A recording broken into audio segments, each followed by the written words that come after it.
Hey guys, welcome back to another video on the Inside Spurs Show. Happy Friday morning. I hope we're all okay. I hope you're all right. I hope you are looking forward to a belter of a weekend. Obviously, Spurs play tomorrow, 12:30 p.m. UK time, kickoff. If you didn't already know, or you're brand new to the channel, I did do my preview yesterday. Go back, have a little watch of that. But in this video, though, I want to talk about something that I think is interesting, irks people, and maybe gets under the skin of others, and for different reasons. But I want to talk about the XG around Spurs, the good and the bad of it. And actually, there's a lot more good than bad. You'll see what I mean in a second. Just want to say, if you're watching this and you're new, subscribe. You're very much welcome to join us for the journey. And yes, career mode out later on this afternoon. But let's talk about the XG side of things. And I'm going to actually start with XG conceded, because I think this is the important... Actually, no, I won't. I'll start with XG scored. I've realised it makes a hell of a lot more sense if I do it this way. But when I come to the XG conceded. So this is after 7 games. Okay. So again, this can change a lot. This can change next to none. But right now, we're looking at right now. And right now, in terms of XG, in terms of scoring goals, Spurs are first. Okay. So in terms of attacking play, Spurs create the best quality of chances. Obviously, they create such a high volume of chances. It's not shocking. But in terms of just on the XG alone, they created the best goal-scoring opportunities. So the higher the XG, the more likely are you're scoring goals. They've created 14.99. Spurs have scored 14. All right? So we're probably just underneath where we should be. But there's that, the other. The other key thing is, in terms of possession, in terms of having possession, Spurs are second in the league behind Man City, only by 1%, and they're ahead of Liverpool.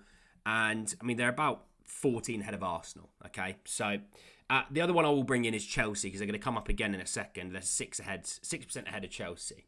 So, Spurs are first on 14.99%. Man City are second at 13.43. So, we're 1.5 times, in terms of XG times, not 1.5 times 13.4 ahead of Man City.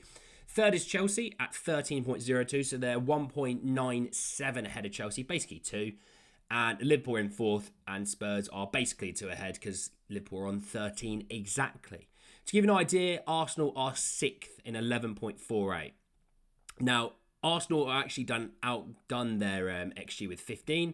Chelsea have outdone theirs with 16 over 13. Liverpool are bang on. They've scored 13. It's 13. And Man City have outdone their XG. So Spurs, out of all those teams, are the only team that's not outdone their XG. So you can see there's a slight issue there, not taking the chances that we created. And that is a big issue. Now, Solanke, I think the more Solanke's playing with Spurs, the more he's used to playing with Spurs, the more he's used to playing in the style of football that we create and play in, he will score more. He'll create better chances for himself, but also he'll take the chances that are given towards him. I think Son will actually get better. Again, Son played striker last year. We're asking him to play left wing. So, again, even though that's his natural position, it's somewhat a different position. He didn't play it enough last year for it to be considered a natural position. I think he'll get better. Johnson, finally hitting some form. He's gotten better for it. So, all in all, I probably would say the XG's picked up a little bit, but we're still behind the 8 ball, as they say. Famous saying, behind the 8 ball. When I come to conceded, XG conceded, so that is defensively the chances that you've given up to the other team, right? Spurs are 6th in the league, okay? So we're first in XG for created our own, 6th on XG for the chances that we've given up and created. You wouldn't believe that, by the way, with the amount of Spurs fans that think we've got the worst defence in the league. You wouldn't believe that. There's so many others that are worse than us. And I'm going to come to something really fascinating about this. But first is Liverpool. They've only given up 5.33. Now, I think they've only conceded 2. So, Liverpool, they've done very well out of their XG. Villa are second at 7.27. They've conceded 9 in that, so they've done very well. Forest at 7.63, a third. So, shout out Forest, by the way. They've conceded 6. So, actually, they've done very well against their XG when you think about it. Villa haven't done well against XG. I've been an idiot. They've conceded more than their XG is. City are 4th in this list. They conceded 8 and their XG 7.7. So, just over. Fulham are the place ahead of us in 5th. 7.77. Nice, easy one. And they've conceded 8, and Spurs is 7.97, and we've conceded 8 as well. So Spurs are basically bang on where they should be, really. But you wouldn't believe it. Think of what you're thinking, hang on a second, where is Arsenal? Where's Man United? Man United got the most clean sheets in the league. What's going on here? It's okay, let's Arsenal. Arsenal are, 8th in the league with 8.28, and they've conceded 6. So again, if teams were a little bit better at taking their own chances, Arsenal would have an even worse record.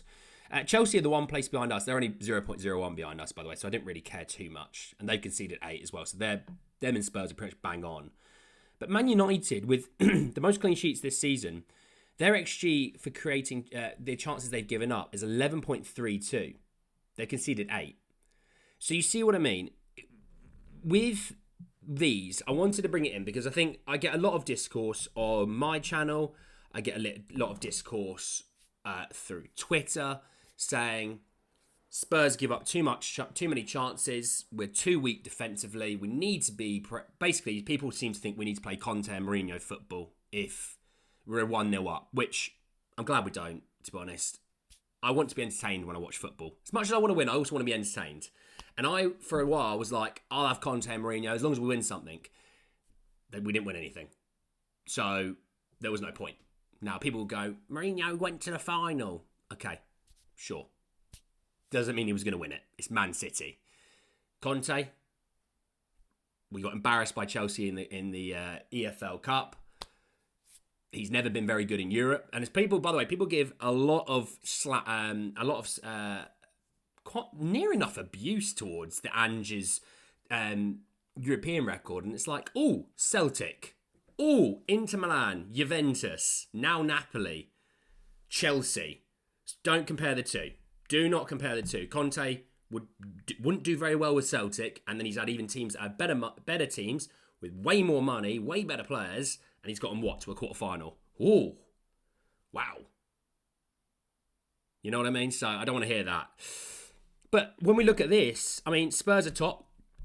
And we've given up... So we've given up 8. Let's just say we've given up 8, just so it's easy numbers to work. We've given up 8, and we should score 15. And this season, we scored 14, and we conceded 8. So we're about right. Now, Spurs, in terms of that, create the best chances.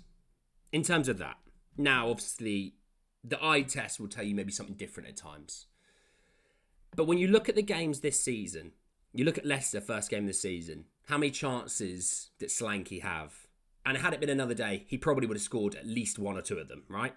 We walked out of that game 2-3, 4-1. Should have done. We battered the living hell out of them, barring a 10-minute window. Everton obviously beaten 4-0. Good stuff.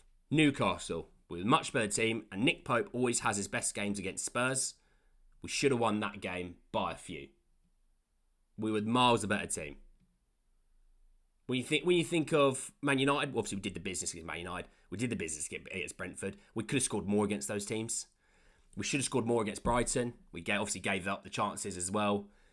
You know what I mean? So when I look at it, defensively, I'm not as worried as everyone else seems to be. I'm just not. And offensively, I'm probably more worried about the offense. And I've always said this. If you're new to the channel, you probably have never heard me say this exact thing. If the attack is more fluid, is more at it, is taking the chances that it creates, because it creates a lot, our attack, it does. If it just takes the chances it creates, you'll still, we're basically averaging 1 big chance a game giving up, right? That's basically what that was. 7 games, 8 given up. Basically 1. But we're creating 2 big chances in that time. So all in all, take your 2 chances, you give up the 1, you win every game 2-1. That's kind of what that stat would look like, right? But if we were to just do what we should do in the attacking, is what Ange just said.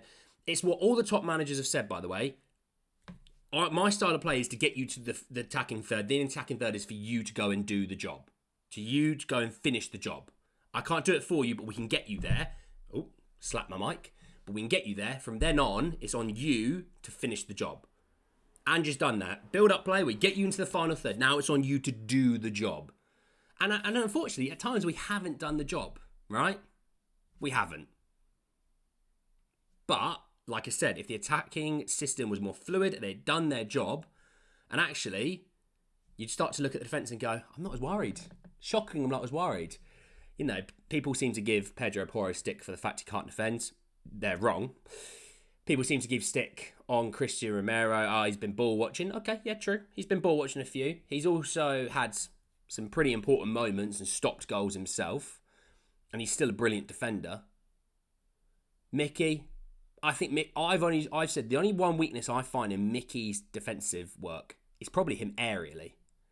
Which I think he should be better. He's a big lad, he should be better. But like when, with the ball, out of possession, in terms of sweeping up behind the defence, world class in that. I would probably think we'd all agree.